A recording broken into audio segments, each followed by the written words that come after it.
Welcome to the City of Maricopa's City Council meeting. We're glad you're here because your voice matters. If you'd like to speak tonight, please start by filling out a speaker card at the council chamber's entrance and turning it in to the city clerk before the meeting begins.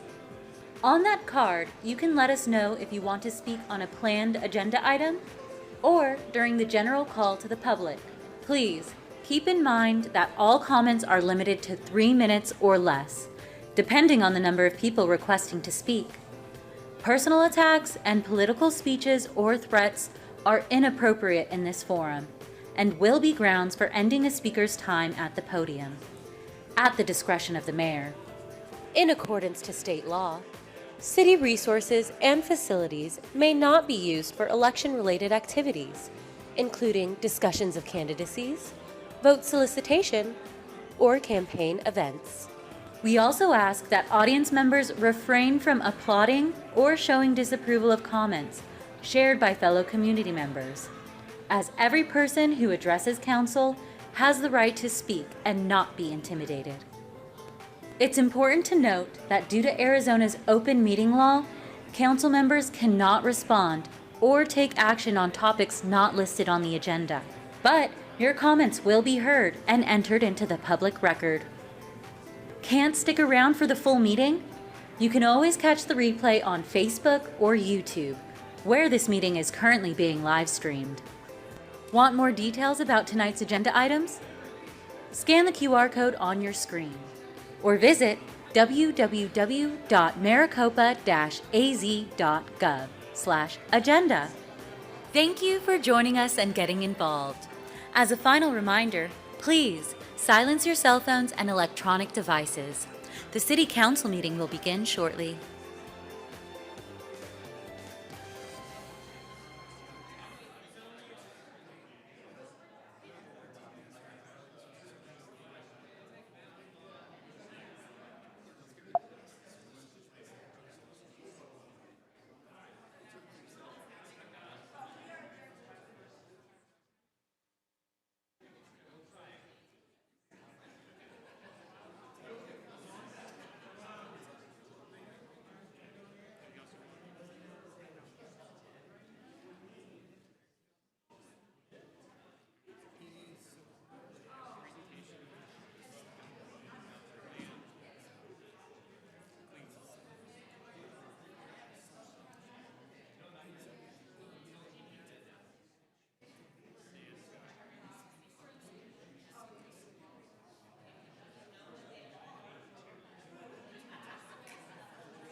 Welcome to this regular City Council meeting, June 2nd, 2026. I call this meeting to order.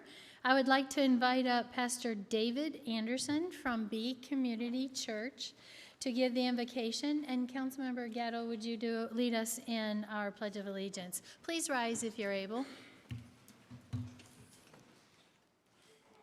Honoring you, Mayor Nancy, and the rest of the City Council members, Vice Mayor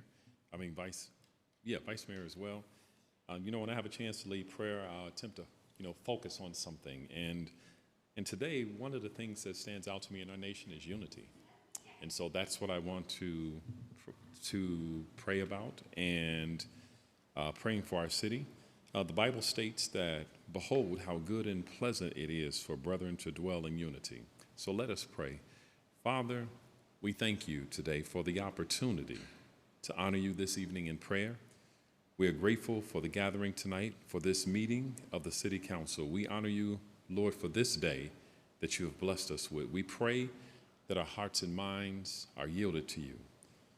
We ask that you bless the meeting in this great city of Maricopa. Please lead our leaders as they lead our city. And Father, we pray that in this city, Father, that you'll help us to be a people of unity. Help us, Father, to stand on one accord. And even in our differences, we pray, Father God, that we'll learn to stand together. We bless you today in Jesus' name. Amen. Amen. Please join me in the Pledge of Allegiance.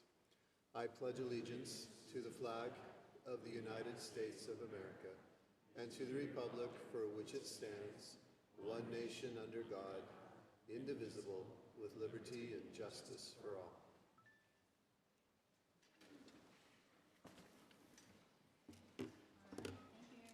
That'll take us to roll call. Vanessa, please. Oh, I'm so sorry. I'm so used to that, I didn't even look up. I didn't warn you this time. Councilmember Gettle. Present. Councilmember Noor. Councilmember Dearman. Here. Councilmember Marsh. Here. Councilmember Wade. Here. Vice Mayor Manfredi. Here. Mayor Smith. Here. Madam Mayor, we have a quorum. Thank you very much. All right, that'll take us to item 3.1, which is for proclamations, acknowledgements, awards, and presentations. Today we have one, and so Council, if you'd like to join me down in front, I'd be happy to have you join me.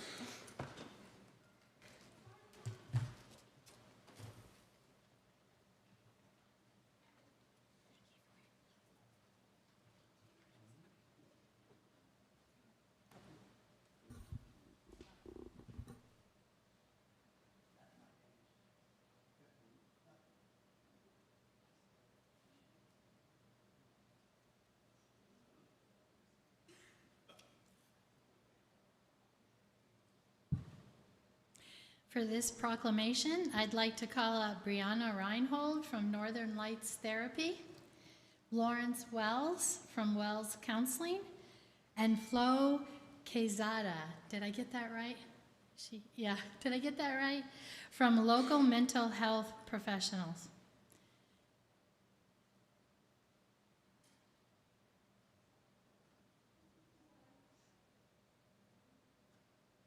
Whereas Men's Health and Mental Health Month is part of an ongoing effort to educate men, boys, and their families about preventative care, early detection, and healthier lifestyles.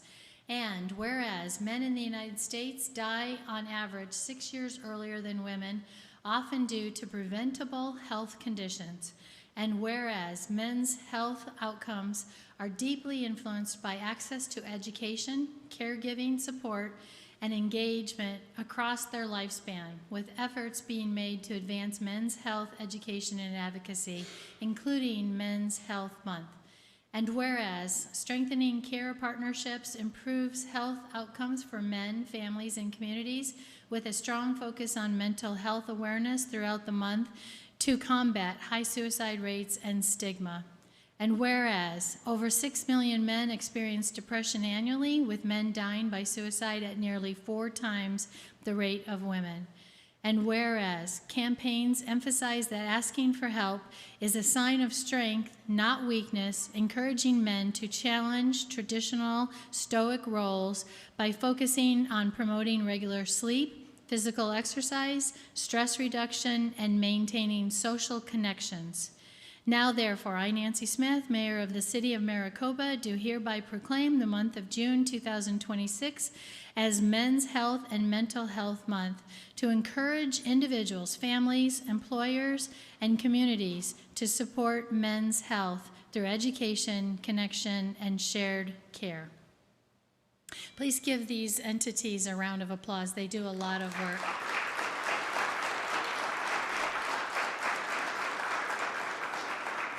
I'm going to turn it over to Councilmember Lehrman, who brought this proclamation forward, and she will introduce them.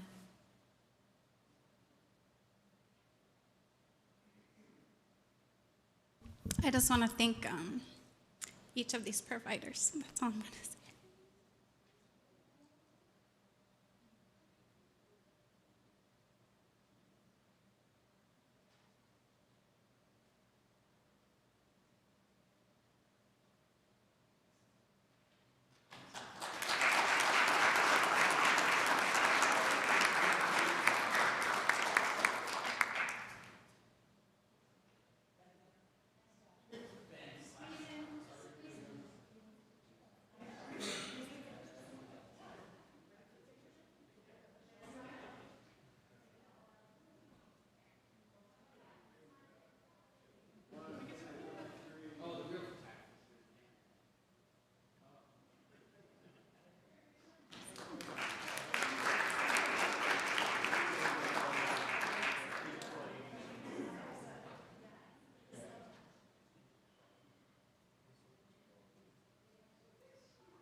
All right, that takes us to the next item on the agenda. It's a report from mayor and council members. Yes, Councilmember Marsh. It's been 2 weeks since our last council meeting. On May the 20th, I had participated in a Chamber of Commerce Government Affairs meeting at ED3. I distributed a summary of the legislative bills that are relevant to small businesses. And we each took a homework assignment home to study those and see which ones we wanted to support or not support. On the 21st, that was the last Stephen Colbert late night show, and that was important to everybody. On the 28th, the Board of Adjustment, County Board of Adjustment in Florence, it was business as usual. They're still stuck with the old zoning code, and we're still processing silly stuff. On the 9th of June, there's a celebration of my wife's life at the community center, 3 to 6 p.m. Food, drinks, slideshows, open mic, etc. Please come. Thank you. Thank you very much. Additional comments, questions? Comments? It's a quiet night tonight. Okay, Councilmember Wade. Thank you, Madam Mayor. I just wanted to recognize an activity that took place last week on Thursday over at the community center. It was an opportunity for candidates and people who are running for office, elected officials in the community. It was done very well, and there was a lot of pretty good turnout there. I'm sure they would like to have had more. But what was significant about it, it was nonpartisan, friendly, cordial gathering of individuals in the city of Maricopa to support one another, either supporting one another or each other. And I thought it was very well done. I appreciated it. On Saturday, Ms. Monita Allen, who is a member and organizer of I'll think of the name of the organization. Salvation Army, yes. Salvation Army took place over at Global Water. That was a recognition ceremony for people who had contributed to the Salvation Army. particularly Ms. Allen's efforts. Her efforts were recognized, and she recognized members of the community as well. Very, very well done, very much appreciated. Quite a few people who were recognized by Ms. Allen and the Salvation Army. And that's all I wanted to share. Thank you. Thank you, Councilmember Wade. Yes. Councilmember Lehrman? I want to give my condolences to Councilmember Marsh. I'm very sorry for your loss. And I just wanted to share that the farmers market has moved back indoors at CAC, so please visit them there. And then I wanted to remind everyone, pardon me, Mayor, I'm going to stop. Thank you. Thank you very much. Any additional comments? Yes, Vice Mayor. Coming up on June 6th, we have the Maricopa First Friday event. It's not Maricopa's First Friday event, but it's a fundraiser for First Friday. It's coming up on June 6th from 6 to 10 at Duke's Roadhouse. They're going to have live band, raffles, and lower drink prices than normal. And then this fall, they're going to, Councilmember Lehrman and a bunch of others will launch this fall First Fridays coming around for the city of Maricopa, which is going to be a great thing for us in downtown area. But that's the fundraiser they're having on June 6th from 6 to 10. All right. Very good. All right. Just a couple things from my perspective. Attended some great graduations, some phenomenal information that I picked up from the two that I was able to attend.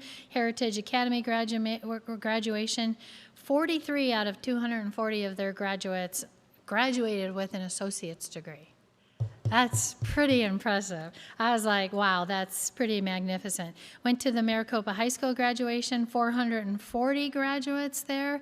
15 of them are moving on to the military, and they got a standing round of applause as well. Just some amazing students that we have graduating from our high schools.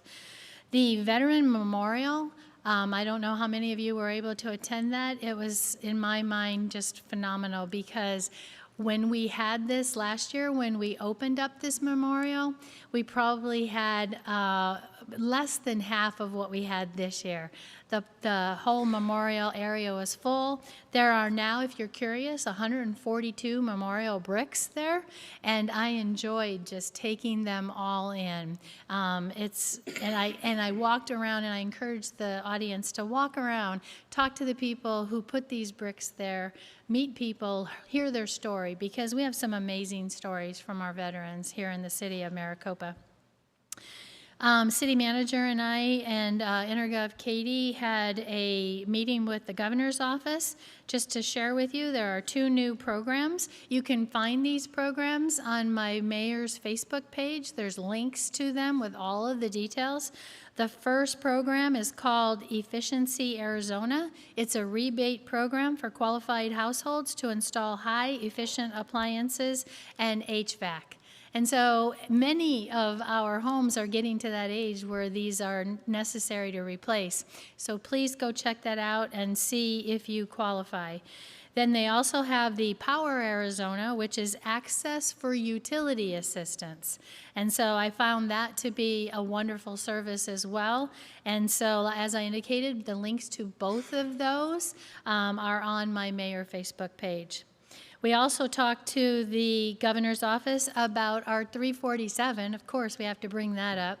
And they asked us what's important to us, and we're like, do not claw back any money for 347. And so they didn't indicate that they had any intention of doing that, but we made it pretty obvious that we felt strongly about that. I did go to the Salvation Army Awards Luncheon. It was wonderful. Any of you who get to meet any of those volunteers, and specifically Juanita, these people serve as volunteers on Juanita. She probably puts in a full-time job every week, maybe even more, on a volunteer basis. It's quite amazing what she accomplishes and what all of her volunteers accomplish. I had just so much fun listening to all of their accomplishments. I also went, this is the year, I was telling city manager this today. This is the year of 20th anniversaries. So I'm going to mention the one that I went to, 20th anniversary for Desert Sun Performing Arts. That's an organization that trains our young women and men in dance, and I think they also do gymnastics. But 20 years of service in the city of Maricopa. That's awesome. Water and Ice also is 20 years old. For Maricopa Food Bank becomes 20 years old next year. And I'm missing one that I didn't write down, but this is the year of 20-year anniversaries. And that is the end of my mayor's report. That takes us to the city manager report. Thank you, Madam Mayor, members of the council. Just a few items today.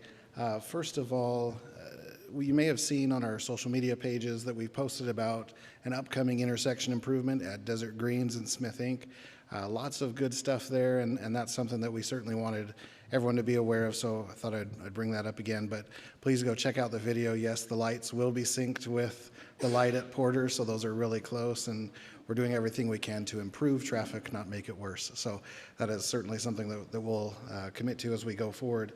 Another item that is important and is often caught up in regular business, when we talk about fees and how those things move forward, we have certain statutes that we have to follow. And so we've posted on our website, and we'll be addressing at a future city council meeting fees for the new field house. That's exciting because it means that the field house is here on the brink of opening. And so here within the next few months, we'll see the field house opening. Before that, we'll actually work on getting some fees approved for renting or reserving that facility. So if there's going to be a tournament coming and what the usage fees may be. Also maybe some for Mike Ingram Heritage Park as we've brought that on board, and if there's a desire to reserve those kind of things. So certainly go to our website under the public notices section. That is there. And then the last thing that I would mention is something that I think we've all waited for a long time, but we should see widening work on State Route 347 starting this month. So excited for Hallelujah. That's going to be really cool. All right. That takes us to the call to the public. At this point, I do have 3 speaker cards. I'll call them individually, and then if someone else would like to approach the podium, you'll just have to say your name. I do want to, you saw in the video leading up to the meeting, a reminder that this is election time. We do want to hear people's opinions, but we need to not provide for an opportunity for electioneering. So if you come to the podium, electioneering is not allowed, and that's per state statute. So we wanted to make that just as a reminder. So we'll start with the speaker cards. My first is Jason Royal. There you are. I was looking for you. I was like, where is he?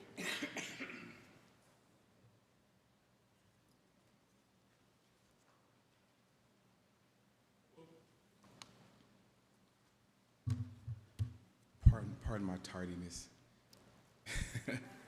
Right on time. Yep. Hello, how you guys are doing? First I want to thank you all for allowing me to address the council tonight.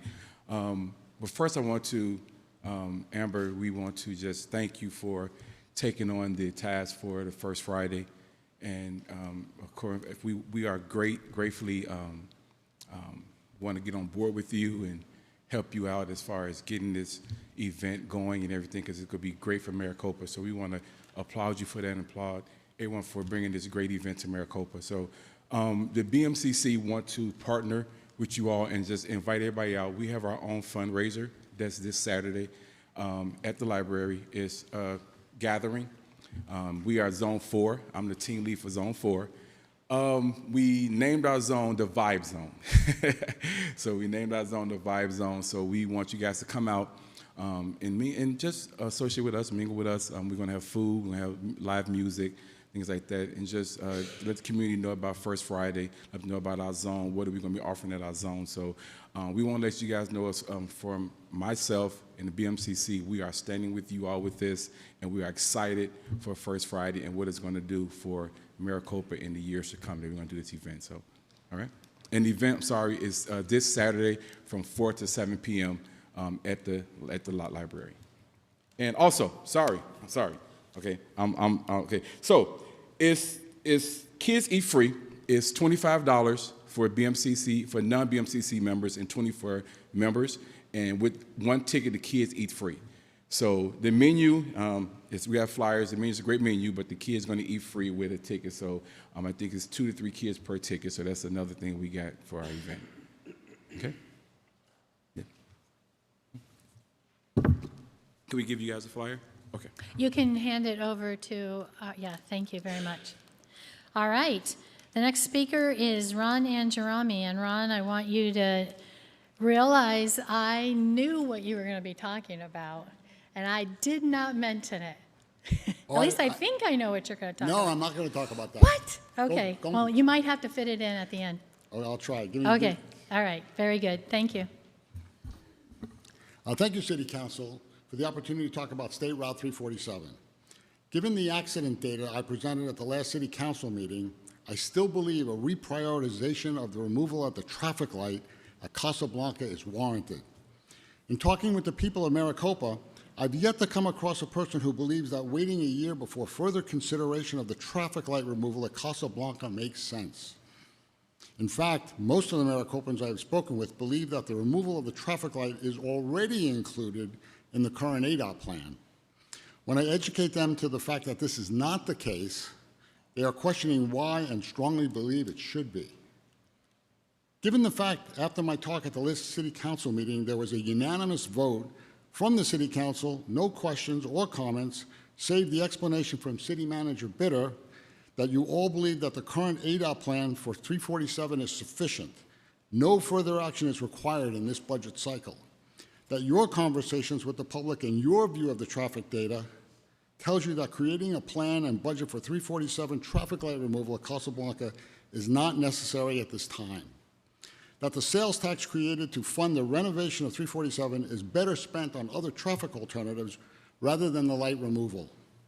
To be clear, I fully support projects such as Green Loop and Seed Farm corridor improvements. I believe those projects are important and should remain part of the overall transportation plan. However, I also believe that Casablanca intersection represents an immediate public safety issue that deserves a higher priority. What would be most helpful moving forward is understanding what circumstances, information, or data would cause the council to reconsider its position. What information could be presented that would justify creating a plan and a budget for the removal of Casablanca light during this budget cycle? Or has the council already determined that no additional information at this time would change the current prioritization?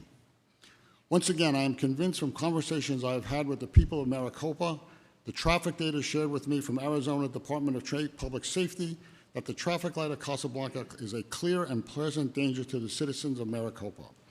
I respectfully request that you reconsider your prioritization and move to include a plan and budget for the removal of the light at Casablanca into this budget cycle. Thank you.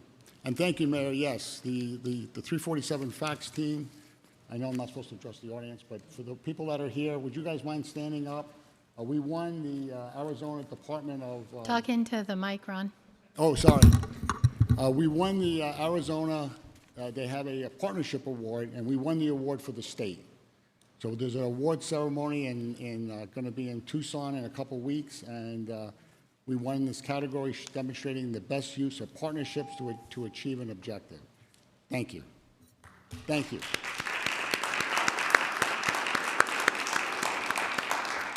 All right, my next speaker card is Tori Anderson.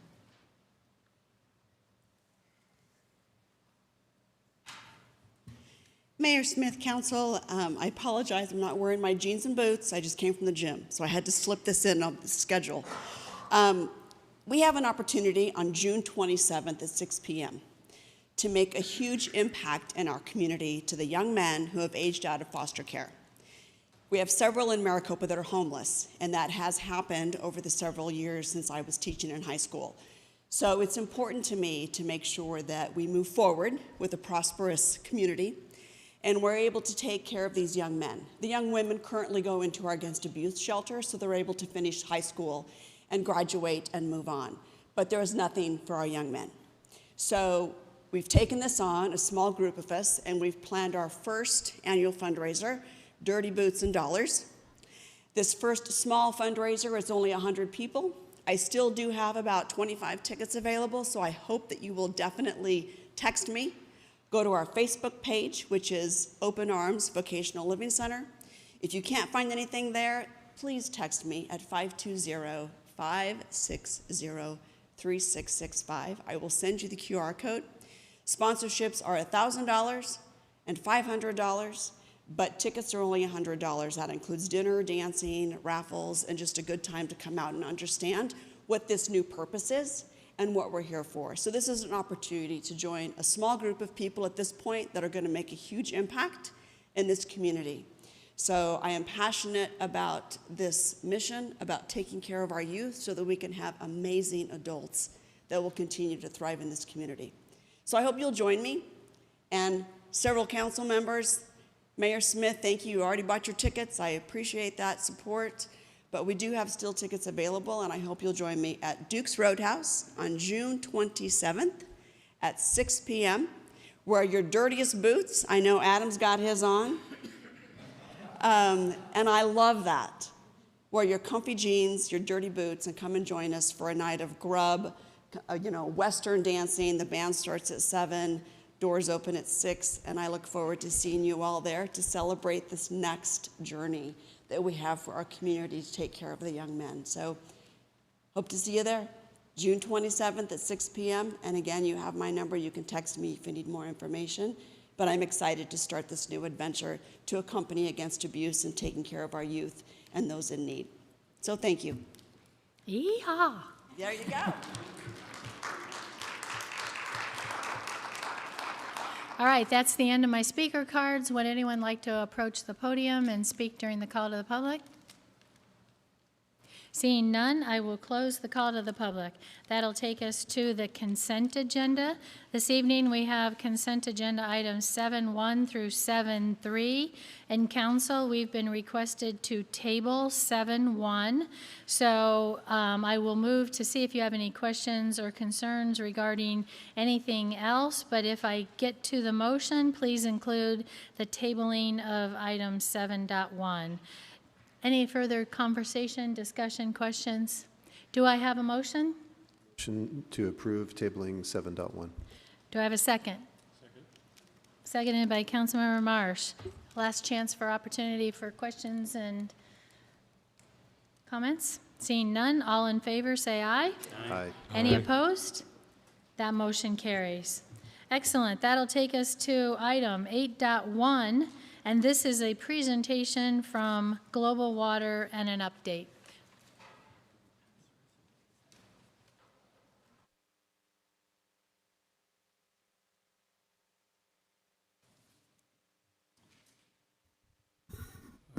Is this on? Okay.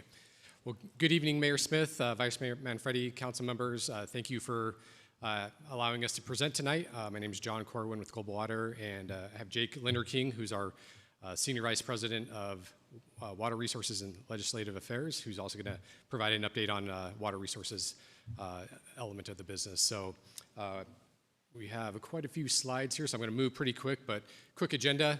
So want to talk a little bit about growth as it relates to our utilities in the city of Maricopa, highlight a number of capital deployment projects that we did in 2025, some that we're planning for in 2026, give an update on our rate review that's been ongoing for the past couple of years, some updates on water quality, and then, like I said, Jake's going to give an update on things related to statewide water resources and also local water resources, and then we'll bring it home with an update on our customer assistance program.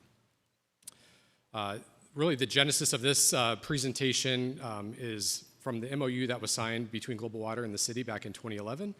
And so as part of that MOU, we provide a written annual report by May 1st, and this presentation really kind of summarizes that report. So kind of high level, just on the growth of our service connections, both on the water side and the wastewater side in the city of Maricopa over the past year. We did see an increase of about 1,000 connections, both on the water side and the wastewater side. So down just a little bit from the last few years, but still, a good growth rate, about 3.5% for the year in total. And that brings our total connection count to about 60,000. So about 30,000 water, 30,000 on the wastewater side. Also some highlights from a numbers perspective. The first one I'd like to highlight really shows kind of the success in conservation, both through Global Water, the city, and our customers, and everything that we're doing here in the city of Maricopa. So with that 105-gallon number is showing is the average use per capita in the city of Maricopa per day. In the Phoenix and Pinell active management areas, so the largest kind of providers in central Arizona, the average use is about 182 gallons. So of all the designated providers, Global Water, the city of Maricopa is number 2 of all those designated providers in that active management area. So again, kind of kudos to everybody, the city, customers, and Global Water for kind of the focus on conservation there. And Jake will talk a little bit more about that. Additionally, we recycled just under 1.5 billion gallons of recycled water over the past year as well. So again, water that we deferred from pulling out of the aquifer and we're able to reuse in the community. And then lastly, we did deploy about $30 million over the past year in 2025 into the community through utility infrastructure. That'll highlight some of those projects here on the next few slides. So the first few upgrades that I'd like to highlight are at our Campus 1 wastewater facility. So that's the campus there by our office, kind of on the north side of town. So a few pictures there. The first one is a new belt press. So exciting stuff, I know. Belt press is kind of the dewatering element at the very end of the wastewater treatment process, but very important part of the process. And the new belt press gives us reliability and redundancy in that kind of final step of the treatment process. And then we also deployed some new fine screens and medium screens. So that's the process that screens out baby wipes and Clorox wipes, things that people flush down the toilet that they shouldn't flush. We have to get that out of the process before it goes through the wastewater treatment system. Otherwise, it kind of hinders our ability to treat wastewater. So a couple exciting projects there, at least if you're in the wastewater industry. So similarly, we commissioned our Campus 2 water reclamation facility. So that's the facility kind of south of the Ak-Chin at Papago and 347, so that serves the Amarillo Creek area and the new development south of town. So that facility is about 500,000 gallons, it can treat up to 500,000 gallons per day of wastewater. And again, that project was about 20 years in the making, originally constructed in late, about 2027 or 2008, and has been kind of idle since then because of the Great Recession and growth not coming to that area. So it is officially in service as of December of 2025. And then lastly, we built and commissioned a wastewater lift station in the Maricopa Station area, again, just south of the railroad tracks by Lowe's and the new apartments that went in. So that helps convey wastewater kind of south of the tracks to our wastewater facility on the north side of town. Some projects that we're working on for 2026, more kind of on the planning phase versus actual construction. So again, our wastewater campus on the north side of town, we're doing master planning and evaluation of adding capacity to that facility so that we're prepared as growth continues to happen, and also maximizing the use of that footprint at that facility. Adjacent to that facility, we continue to work on the recharge project that we've partnered with the city on, and so again, that's in a design and permitting phase. Jake's helping lead the charge on that. That project will allow us to recharge up to 3 million gallons of A+ recycled water per day. And the great part about that is we take that excess recycled water that we would otherwise put in the Santa Rosa wash, we get it out of the wash, and it becomes a resource for the future that we obtain water credits that we can use to, again, facilitate growth within the city. So we expect construction to commence in 2027 on that project. And then lastly, we continue to plan for additional infrastructure on the water side. So we've done a pilot hole for a new well on the kind of east side of town out in Rancho Mirage, and we're also doing the design for the next water storage tank at our Rancho Mirage Water Distribution Center to ensure we have proper or adequate water storage and for both growth and also for fire flow. All right, so transitioning a little bit over to the rate review process. Again, this has been kind of in the works for the past couple years. Just as a refresher, we filed a rate review in March of 2025, so a little bit over a year ago, and that was both for our water utility and our wastewater utility here in the city of Maricopa. It was based on a 2024 test year, meaning we kind of took a snapshot in time of using 2024 for our expenses and investments, and that was what the rate review is based off of. the current rates are based off of a test year of 2019, so over 7 years ago from now when the last rate, or I guess the rates are based on 2019. So, and between that period of time, between 2019 and 2024, inflation's been about 26%, so that's really the major driver of that request. The original timeline for that request was that rates would be going into effect here mid-year. However, it's been delayed a little bit. This chart kind of shows the overall process of a rate review with the Corporation Commission. It's obviously in-depth and thorough. We're currently in a process where we're working through a settlement with both the ACC staff and RUCO, who's the Consumer's Office for the state, and also obviously ourselves. So that settlement agreement will still go before a judge to hear kind of the information there, and then the 5 elected commissioners to vote on that. And we expect that to transpire over the next 6 months or so. So again, a little bit on the settlement agreement that we're working through, again, with the agreement of the ACC and RUCO. So all parties have agreed to bifurcate the case, meaning we're going to separate out the water side and the wastewater side. So the water utility will continue to proceed in the rate hearing, and that's what those rates will likely go into effect at the end of this year. The wastewater utility, we're going to withdraw that application and then file it again next year. And so we'll have 2026 will be the test year, and the process will start in 2027 with rates anticipated to go into effect in 2028 for the wastewater side. Just a real high level, the anticipated increase would be $2.68 per month for the median user on the water side.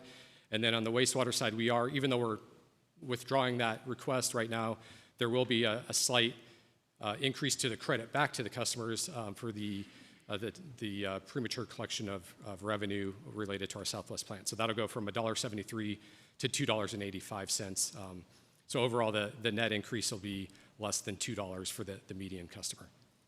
And then we do anticipate for Santa Cruz, kind of in line with smaller but more frequent rate cases, we anticipate filing a subsequent rate review in 2028, with rates would likely go into effect in 2029 based on whatever the outcome of that rate review would be. Transitioning to water quality, I know that's obviously an important topic. I wanted to highlight a few things and get some information out to the community related to water quality. So a great product that all public water systems provide this time of year is what's called a consumer confidence report. And that's really each public water system provides information related to kind of the quality of their water, the constituents within their water, what they've detected in their water over the past year. And so those will be actually published on July 1st to our website, and there will be an insert in customers' June bills that will highlight the URL you can go to find that information. So just wanted to highlight that for customers. And then also another thing that's kind of been in the news a lot related to water quality is PFAS. So the PFAS are, I'm not even going to try to say the actual name there, but they're man-made chemicals. They've been around for many years, but they're in many consumer products. And over time, groundwater has been contaminated by PFAS substances. So the EPA has decided to regulate those substances. I guess the good news is in Maricopa, we don't have any of the PFAS substances in our groundwater. It's been non-detect in the numerous samples that we've taken. So obviously that's good on two fronts. The first being the water doesn't have this substance in it. The second is we don't have to treat for it in the future because it's an expensive treatment process and ongoing cost to treat for that. So I did want to highlight that just because I know that question comes up periodically and wanted to get that information out. So with that, I'm going to turn it over to Jake, and he's going to, again, provide some updates on water resources. Thanks. Thanks, John. Mayor and Council, thank you for allowing us this chance to talk about what we're doing. I really appreciate it. I'm Jake Lenderking. I do water resources and legislative affairs for Global Water Resources. I am going to touch on the Colorado River ever so briefly. It's a very big issue. Touch on groundwater regulation, another very big issue, but I'll touch on it briefly. I'll bring it home closer to ag to urban and ultimately our designation of assured water supply and conservation programs. But first, I want to explain something I always forget to explain. I talk in acre feet, and nobody knows what that means. It's enough water to inundate an acre a foot deep, about 326,000 gallons, or about 4 homes at Maricopa. And it's often abbreviated M for million acre feet, KAF for 1,000 acre feet, and so on. So right into the Colorado River. The Colorado River is in a very serious place. It's been in drought for many years. There's an agreement that has not been renewed by the 7 basin states, and in fact, not even an agreement on how to renew it. It is also followed up with a very bad hydrologic year. So what does that mean? We're going to have significant releases and changes in releases from the reservoirs that are on the Colorado River. Ultimately, that led to action. Even though there's been inaction amongst the 7 basin states, the lower basin states of California, Arizona, and Nevada have come to an agreement to take shortage upon themselves to help prop up Lake Mead levels and to ensure a little bit more resiliency in the system. They're planning to save about 3.2 million acre feet over 2027 and 2028, with an additional 700,000 to 1 million acre feet over those 2 years as well. That means about a 27% cut to Arizona's Colorado River entitlement, or about a 20% cut to the M&I priority level water to the greater municipal water providers that rely on that, the greater Phoenix and Tucson area. Good news is we do not directly rely on this water at all, but it is something we watch very closely, and it affects our greater state. Oh, one other point I'd like to make on that. Those municipal providers that will, in fact, see cuts, it does not translate directly to cuts to consumers. These are large municipal providers that have been working towards resiliency and diversifying their water supplies for decades, and they're well prepared to weather this. That said, they're all different, whether it's Cave Creek or Goodyear or Surprise. All of these cities and towns have their own utilities and their own water supply portfolio. So it's what happens at each one is unknown to me from an aggregate of every single one, but I do believe in general they're in a good position to deal with this first round of cuts.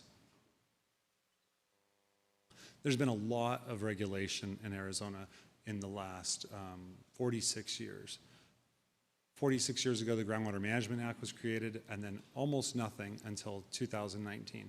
And I won't go over every single one of these in detail, but we have new INAs, or irrigation non-expansion areas. We have new AMAs, or active management areas, that allow for additional, more stringent regulations like we have here in the Pinal AMA. And then we also have basins that have closed to new appropriations of groundwater under the Assured Water Supply Program.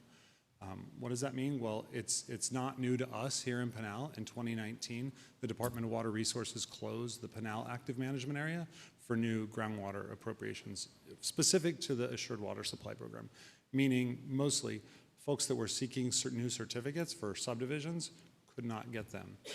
We're really fortunate. We're not one of those. We have a designation of Assured Water Supply that we've had for many years that kind of transcends this issue, if you will.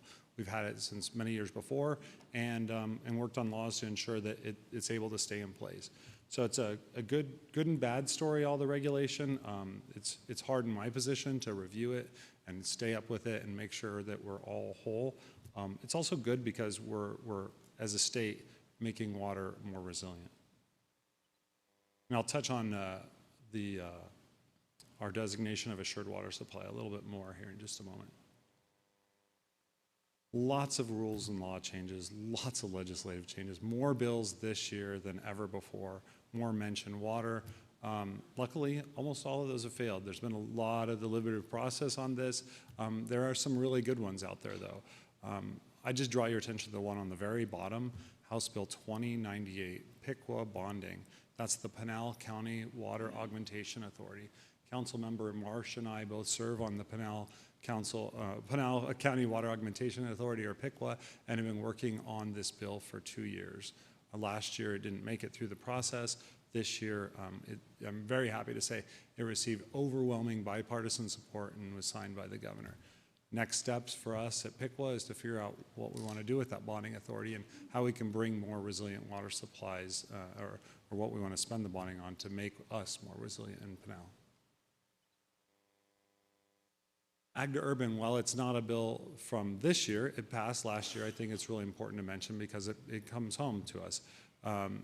Last year it was signed into law. It codifies a process that allows agricultural landowners to transition their farms to municipal areas. Agricultural areas use about 3.5 acre-feet per acre in the Pinal Active Management Area, and in Pinal we would then see a water right of only 1 acre-foot. I think it's really good from a water conservation perspective, leaving that water in the aquifer. It's also additive to our designation of assured water supply. And with that, I'll turn to our designation and be very specific about what we have going here. In 2013, we received a designation of assured water supply order from the Department of Water Resources for 22,914 acre-feet. It includes groundwater and recycled water. Today, actually just today, around 4 o'clock, we got the final application over the wire to apply to modify that designation to increase it and add different kinds of water supplies. You'll see at the bottom, we're asking for 27,466 acre-feet, of which is a little bit less groundwater than the old designation. The Department of Water Resources calculates a volume of 100 years of water in this program. So if you use a little bit, that chips away when you reapply. We are adding in those GSC credits or some groundwater savings credits from the Ag to Urban program, diversifying our water supply portfolio a little bit. And then lastly, a lot more recycled water. And that's really due to how our consumers and residents here use the water. We're conserving more outside.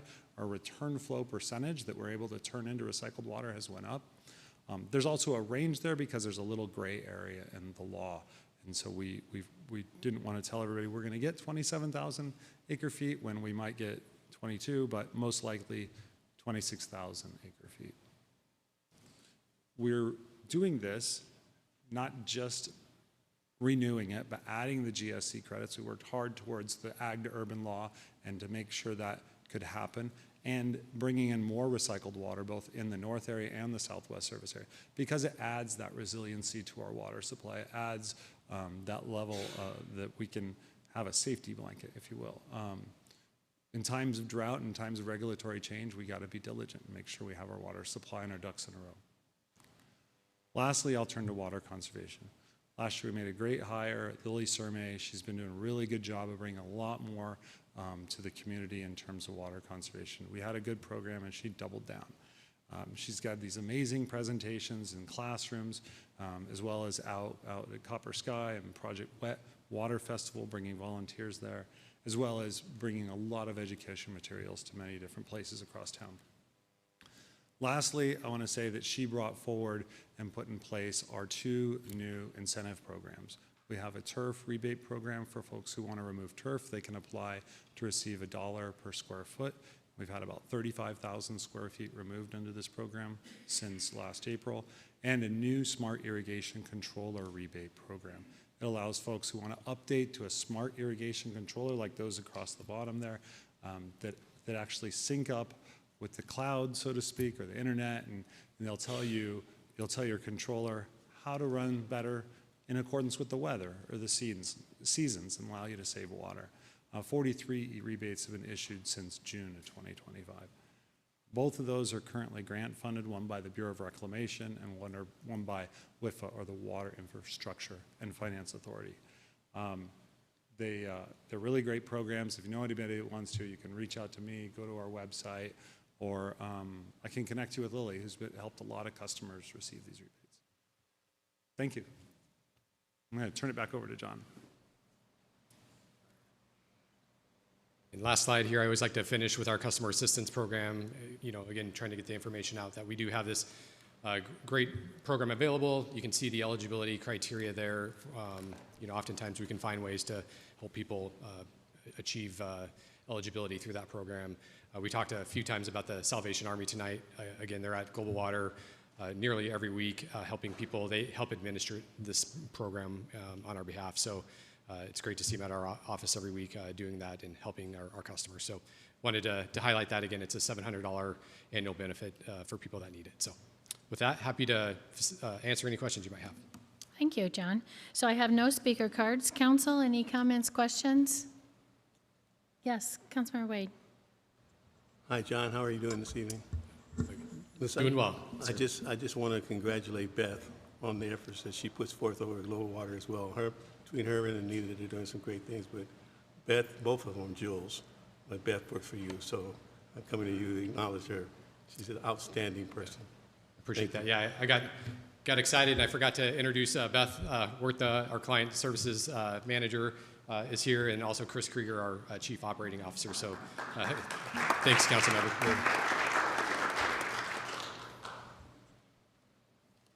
Councilmember Noor. Thanks, Mayor. Thanks, John. I appreciate the presentation. I think just for public purposes, I know the answers to these questions, but I think it's always good to reiterate. I know people have fears around water security, and so I like to talk about the facts, especially for us here in Maricopa. And I know we talked about the Colorado River, and that's important to the state. But here in Maricopa, do we use any Colorado River water for our homes?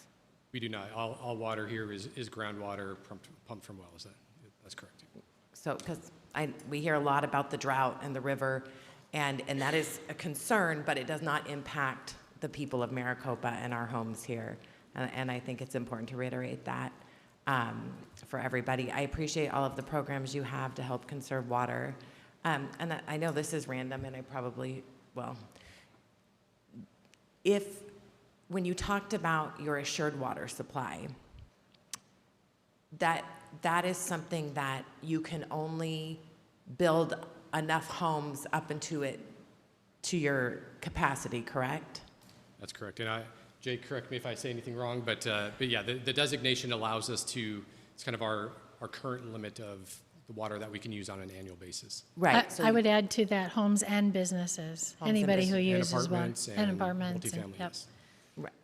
And businesses too, right? That's correct, and businesses. Okay. So we can't authorize new homes or new businesses if there isn't already water that is designated and assured for them to utilize, correct? Yes, it's gone through a process through the Department of Water Resources to confirm that water is available, and it's available for many years into the future. That's correct. Absolutely. Thank you. I appreciate that. Yeah, please. Can I just add to that? The Assured Water Supply Program at ADWR is a very serious program. It's a very long time to get an application through. We just applied today. We estimate 12 to 24 months to get that application done. It's done with a lot of rigor at the Department of Water Resources, and we have to prove up 7 major criteria, not just that the water's there, but that we can get it, that the water quality's there, and so on and so forth. It's a very rigorous program. I have one more question. So there's a lot of talk about data centers, and we don't have one currently pending for the city of Maricopa that I'm aware of, but it is a concern, and one of the concerns we hear about is their water usage and what that's going to do to our aquifer. So can you walk me through, if a data center wanted to locate in Maricopa, would they have to come to you, and would they have to be able to get from you that you could provide them the amount of water that they needed, and it wouldn't come from existing users, like it couldn't be taken from my home or the folks in the room's home, correct? Sure. Mayor, Council, that's correct. We have a designation of assured water supply. We're using a portion of that portion for your homes and other folks' homes is still there and would be untouched. If a data center come, we'd evaluate their proposals and get an understanding for what they're doing. We'd push them into the strongest conservation measures that are reasonable. I think there's a lot of low water use cooling out there today, and even dry cooling. We'd be exploring that with them to understand more and be working hand in hand with the city to see if it's a good fit. Right. But they would have to come through you first and get that. And, that's correct. And okay, that's great. That gives me assurance that those protocols are in place. Thank you. You're welcome. Thank you. Thank you, Councilmember Noor. Vice Mayor. Gentlemen, thank you so much. It's always great.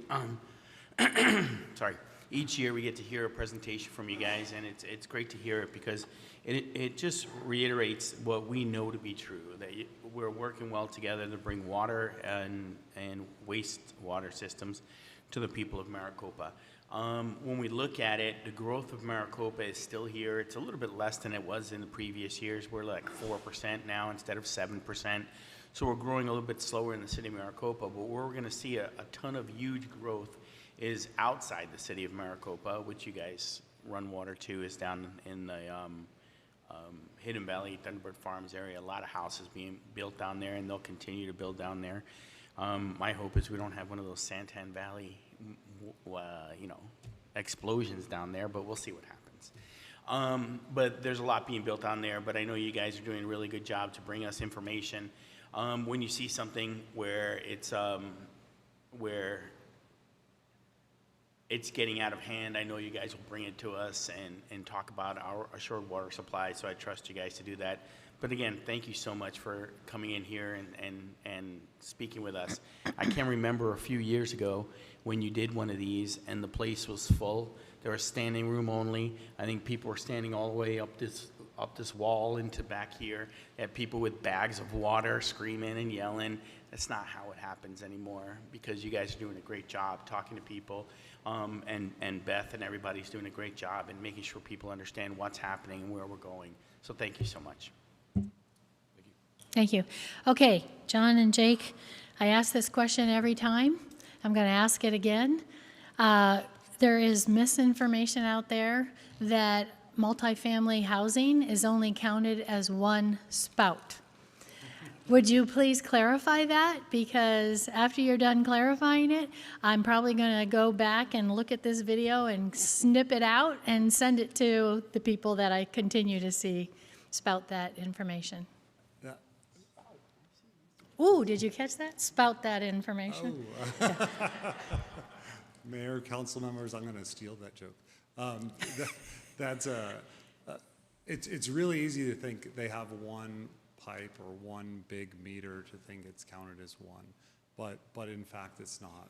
We calculate those kinds of properties and equivalent dwelling units and all of their water, and a water report is brought to us, and all of that gets counted against our designation of assured water supply, both in the planning pieces as projected water demand and then committed water demand when we have a commitment to them.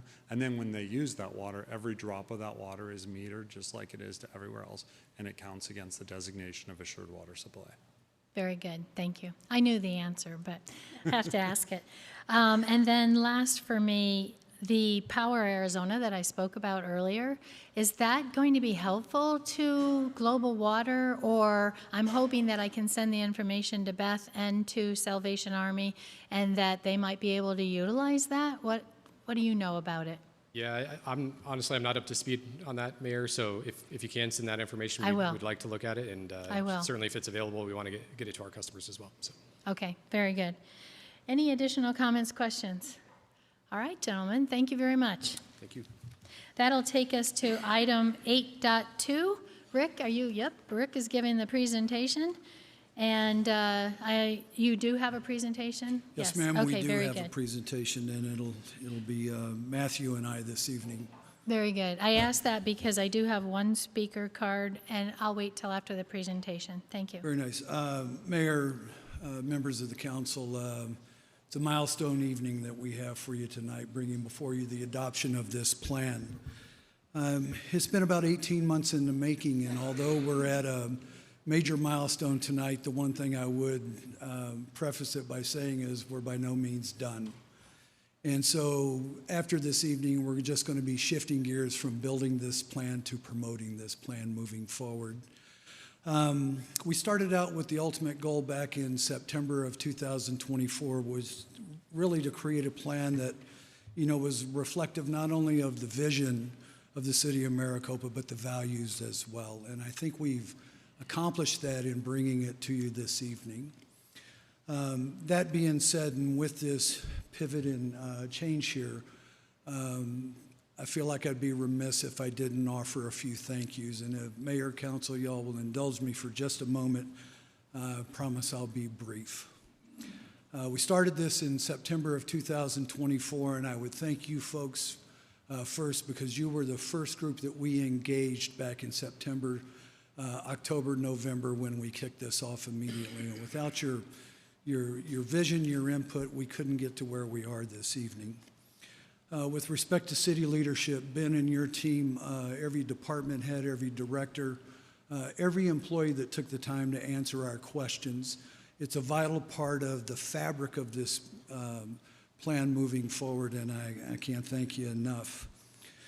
To our General Plan Advisory Committee, thank you so much for the efforts that you put in forth, hours upon hours, 6 to 8 meetings over multiple times, and then all the additional periphery conversation that came along. Several of you are in the audience this evening, and I just, again, thank you so very much. Jim, I'm going to butcher this last name, DiVenezia. Thank you, sir, for allowing us to be a part of your quarterly meetings and your community managers that assisted us in getting the email blast so we could get the word out for all of our meetings. Thank you again. Monica Williams and her team. Couldn't have done it without, she was so patient with me because I was learning as I go, working with this. Special shout out to Rudy Lopez for allowing me to head this project. I've just had a ball through this whole thing. And finally, the residents of Maricopa. Thank you for attending our public meetings. The hundreds of you that filled out the surveys, all of those of you who engaged us at the Stagecoach Days, beyond reproach. Y'all really knocked it out of the park with that. To all of you that sent us the comments in during the 60-day review, I thank you very much, and there were hundreds of them. And I would just say, Judith, I don't see you in the audience tonight, but I admire your persistence. And then finally, to all of y'all that attended these meetings, the Planning Commission meetings, the public outreach meetings, we could not have crafted this plan without you, and it's just been an absolute privilege, and I enjoyed getting to meet all of you throughout this process. And then finally, Matthew and Stephen with Michael Baker. Yes, they were our consultants, and they did an excellent job with that, but they're a very busy organization that represents folks all over the state. And they really answered the task, but what I'd really like to thank them for was, I know we were not their only client, but they sure made me feel like we were, and they were so responsive to anything outside the box, anything outside the scope, and we're spot on in responding to that, and that's an ultimate part of the success as well. So huge team effort to get to this point tonight. We're not done yet, but a big thank you to everybody. And with that, I would like to introduce Matthew with Michael Baker, and he'll take you through the plan.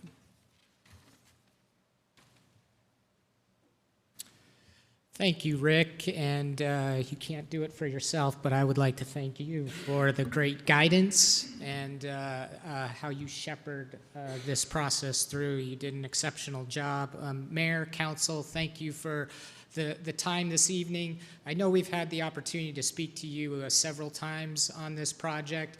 I'm going to go through some slides that be familiar to you, but because this is a statutory requirement for this public hearing, we want to be thorough. So we're going to give you some highlights, but I'll try to be succinct in my comments.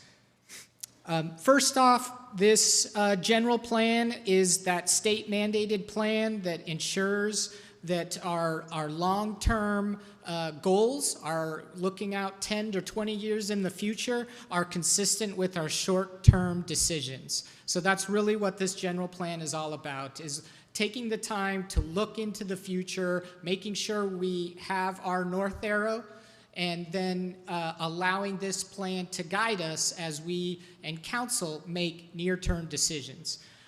From a statute standpoint, all of the required or even elective elements that the city may want to consider in the general plan are listed on this slide. So for the benefit of the public, please understand that this general plan must cover many topical areas. It is not a one-sided or one-focused effort. You can see all of the various topics, or what state statute calls elements, that must be addressed in this plan. Also keep in mind that while the city of Maricopa has a municipal limits, which is identified in the blue area on this map, the general plan has to take into account the overall planning area of the city, or what the city could ultimately grow to if it were to annex additional land that is currently in the county. So that dashed black and white line indicates Maricopa's planning boundary, with the blue area identifying the actual municipal limits. So as Rick did a great job of outlining, this has been a multi-phased effort that started back in September of 2024. We go through multiple stages in this effort with several subtasks in each of those, but what I would just emphasize is the thing that the public should take away is this is the only plan that the city utilizes on a daily basis that will go to residents for final vote and ratification. So that's really what you can see with this graphic, is to show that this process does not conclude tonight. It actually, if supported by council, would then be placed on the November 2026 ballot for voter ratification. So that's why you can see in this slide that engagement is very critical to the success of this project, because at the end, we take it to the voters for final conclusion.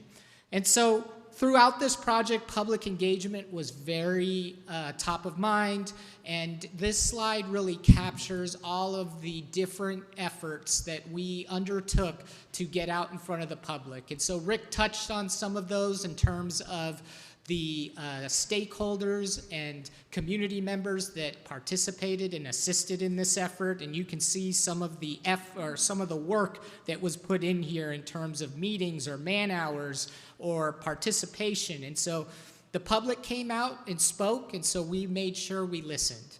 And so really how that played out is what we incorporated into this general plan. And so this slide I like to use because it really starts to display some of the primary pillars or takeaways that we can identify as themes from public desire. And so as we heard in our comments through this council meeting, transportation solutions were important, employment options, health care, housing, of course, but housing associated now with retail opportunities to round out those rooftops. Looking at those amenities now that start to define the quality of life in the city, so those entertainment and recreation. We heard about some of the great efforts that your residents are taking forward in terms of First Fridays and other special events coming up. So this really was a stepping stone, if you will, these themes that we then carried out into the development of this plan. And so what you see on this slide is a capture of your current general plan, which was titled Planning Maricopa. And what that feedback we received really started to solidify for us is this plan is about advancing Maricopa. It is not about supporting a bedroom community. It's about supporting a more dynamic community, a community that is looking at all facets of what makes a well-rounded, enjoyable place to live. So that's not just putting or having a place to put your head down at night, but making sure that there's employment opportunities, that there's open space, that there's recreation, that there's community programs, all of that, water resources, transportation, all of those considerations were developed into this advancing Maricopa that can take the city over the next 10 years in a path that will achieve all of those pillars that residents emphasized were important to them. So this graphic kind of displays the various chapters of the general plan and where those individual topics or elements fall within those chapters. So you can see that some chapters have several different elements or topics within them, and others are solely devoted to one specific important topic, for example, economic development. But what really is a takeaway, and I think a key distinction about this general plan from your prior general plans is not needing to necessarily read what's on this slide, but the takeaway is this table shows all of the goals that are outlined in this plan. They're organized by the color you see on the sidebar, if you will, of this table. So that's all the individual goals. But across the top, if this wasn't an eye chart, those are all the individual topics that must be addressed in this general plan. And so what I would emphasize for those in the public is just looking at the dots. Those dots reflect how we wanted to emphasize that this general plan is not siloed.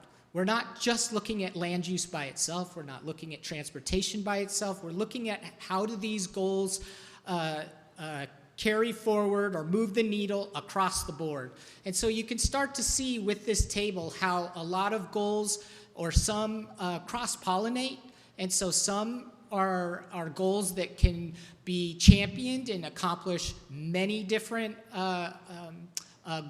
many different objectives of the community, and some are very surgical, that we might carry out that goal for a very specific process, and that's not bad either. But what this does is really start to tie this general plan together and not just make it a bunch of individual chapters, but one comprehensive plan to move over the next 10 years. And you can see all of the number of goals and the various chapters that are associated with them. Hopefully just the sheer volume kind of shows how comprehensive this was. But one of the takeaways that we heard when we had to go through a state-mandated 60-day review process, a 2-month period where the public gets to review a draft of this plan, is the biggest comment that came back is, hey, we're not planners. Can you give us the cliff notes here? And so we did. We developed an executive summary for this final draft, and in that draft, we provided this table. And this table really talks about the most specific topics that residents mentioned, like mitigating traffic congestion, and then using that goal reference to go directly to areas that address those interest points. So this is a great resource for residents if you're cracking open this general plan and just want to understand how it might address some of those areas that are most top of mind. We recommend that you take a look at this table and see the numbers of the various goals. If time permits, at the end of this, we can kind of show you how a digital plan of this will be utilized to help residents navigate that. Of course, one of the things that is important to link the general plan with is the land use plan. So the land use plan in a general plan is just that, general. So you can see the table of content, or the legend, I should say there, identifies the colors on the map, but they're very broad in nature, just showing where areas are appropriate for specific types of uses, where then other documents in the community, like the zoning map, will take this into a finer detail about specifically what can be developed on a property and what are the development standards that property must adhere to. But for this general plan update, we got into this plan, updated land uses based on feedback, but most importantly, we also did a very hard look at the municipal limits of the city to make sure this plan aligns not only with past amendments that may have been approved over the last 10 years, but is in lockstep with some of the efforts that staff is taking forward in the near term. So at the end of the general plan, and another takeaway for, I think, council and the public to recognize is this plan through state statute is intended to just outline what are the goals and policies that the community wants to adhere to. But as we went through conversations with residents, a lot of the comments we heard were, okay, but what's next? We understand the goal and the policy. How are we going to get there? And so this implementation work program is a starting point of identifying what actions or efforts the city can undertake and in what time frames those should be done to help move the needle in terms of accomplishing those goals and carrying forward those policies. So this is not an exhaustive list. This is not capturing what all of your departments are working towards, but this is an opportunity for residents to go see what types of efforts the city can undertake to move forward on specific action or specific goals, and thus get a better understanding of how this plan moves from just that, a plan, into action. So the last slide that I'll pause on is, as we took this to the Planning and Zoning Commission, your commission did a great job of considering the efforts, the plan, and the public feedback that occurred at that meeting. At that meeting, residents got up and spoke and shared a few areas that they felt really could use just a touch-up. And we thought it was very helpful that we heard from those residents. And so these themed areas are areas that we went back in, and these track changes or specific red line changes are provided in your staff report. And we discussed this in our last work session, that following the Planning Commission's support for the general plan, they asked that we really go back in, though, and take a hard look at these additional areas. So we did just that and went into the plan, and as we discussed in our last work session, and as you saw in your staff report, included some specific changes to align with public comment. So with that, Mayor, I will turn it back over to you and Council for any questions. And if time permits, after any public comment or decision by Council, we do have that digital plan that I could pull up for you and show to Council if you would like. Very good, thank you. So this is a public hearing. I'm going to open the public hearing. I do have one speaker card, so I'd like to call forward Susan Busante.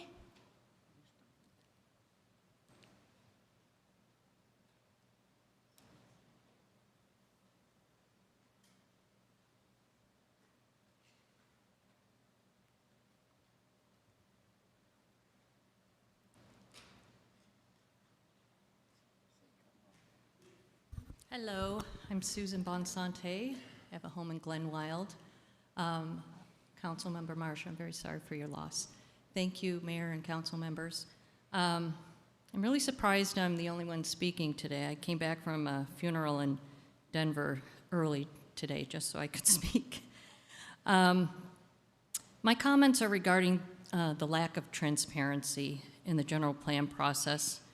I served on the General Plan Advisory Committee, which included mostly developers, utility providers, past and current planning and zoning commissioners, former mayors, and a handful of citizens, to name a few. I had hoped that my voice would represent those that don't favor the plan for massive growth. The scope of our suggestions and input never really referenced the map boundaries. It's been reiterated that the residents of Maricopa adopted the current plan in 2016, when the population was approximately 45,000. That would mean that most of today's current residents never even voted on that current plan and are now faced with the prospect of shaping Maricopa moving forward. Or are they? Based on my experience, the entire plan is written behind closed doors by staff with little actual measurable input by the citizens. So for transparency's sake, I'd like to address the following, so everyone really understands what they're voting for.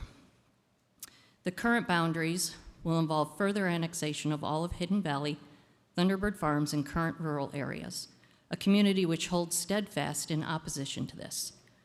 Approximately 40 to 46 subdivisions, depending on which county map is referenced, were approved in unincorporated Pinell County between 1997 and 2005. Many of those developers are now coming back, asking for even higher density, adding thousands more homes. Current calculations put the number at over 76,000 dwelling units and 240,000 more in population, not including the existing homes. In an attempt to minimize the relevancy of this important point, at the Planning and Zoning meeting where the general plan was voted to advance, commissioners stated there are hurdles in future annexation and that a vote by these communities would be required. However, the Amarillo Creek community, as well as the subdivisions yet to be built, are required to sign a pre-annexation agreement at the time of purchase, which would obviously dilute the votes of the current rural residents. I've heard the many rebuttals in the meetings I've spoken at. The map is not telling the entire story, and I think Maricopa residents deserve to know these important details prior to casting their vote. Thank you. Is there anyone else that would like to approach the podium? Seeing none, I will close the public hearing. Council, do you have comments, questions? Would you like to see the, what did you call it? We have a copy of the digital plan that we could show you, but it does require a small little change with your IT. So Okay. we thought we would do that after any action that council Okay. undertook. Okay. All right, seeing no comments or questions? Yes, do I have one? Oh, yes, Councilmember Gettle. Thank you very much for not only this presentation, but the years, the months of intense labor that your firm has provided our residents and us here on the dais. You know, it's been said you get 10 individuals in a room and ask them their opinions. You might get 23 different opinions from those 10 individuals. And then you take all of those opinions and needs and desires and wishes and you meld them together into a final product. What we've tasked you to do seems near impossible, to be honest, with 78 plus, thousand residents here in our city and future residents or not residents in our planning area.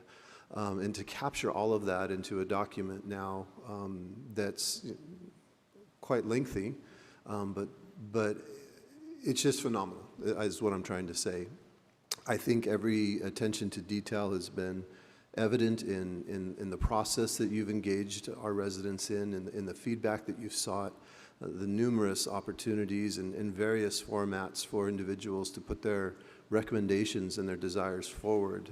You've done a remarkable job in capturing all of that and distilling those most important things into this general plan. So I just would like to acknowledge the immense effort that your firm has taken into producing this product here before us tonight.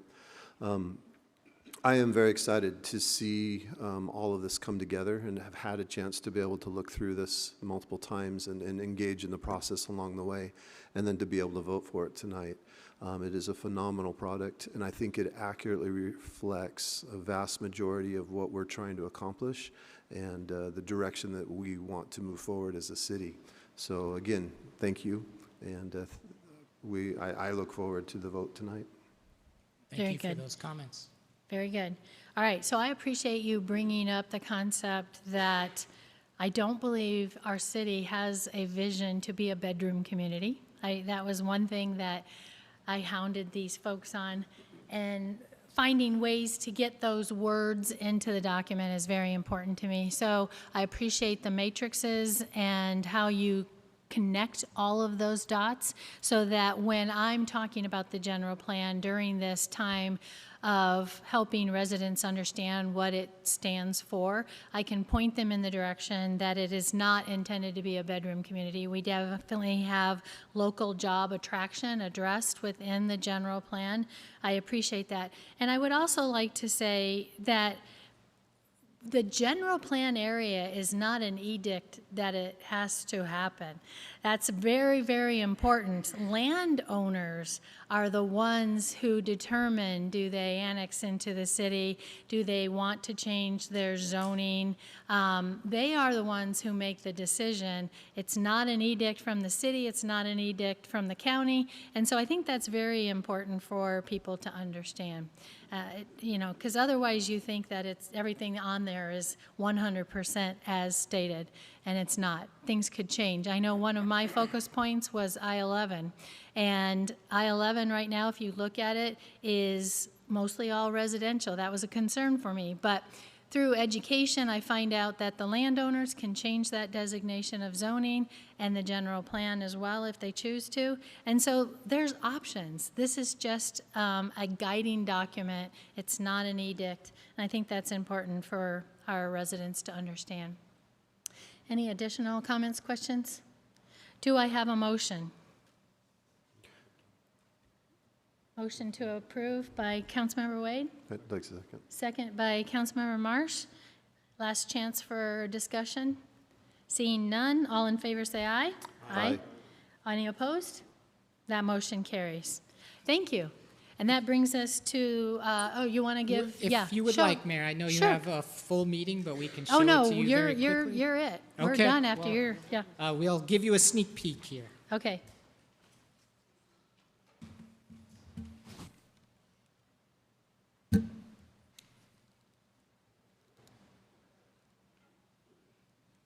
Just switch, oh, perfect, there we go. So, Mayor, I would just like to share one of the last items relative to this is about making it user-friendly. And so we're all used to opening a PDF and scrolling through it. But what we are bringing forward as a final deliverable for this plan is a digital plan that is more than just a flip book.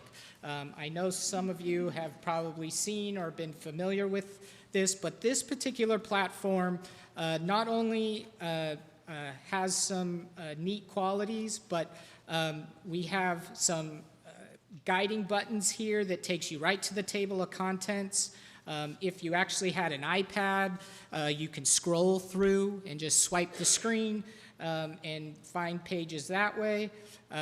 If you're similar to me and have contacts and need to see better, you can always zoom in and do all that. But in addition to that, you can pan through our pages.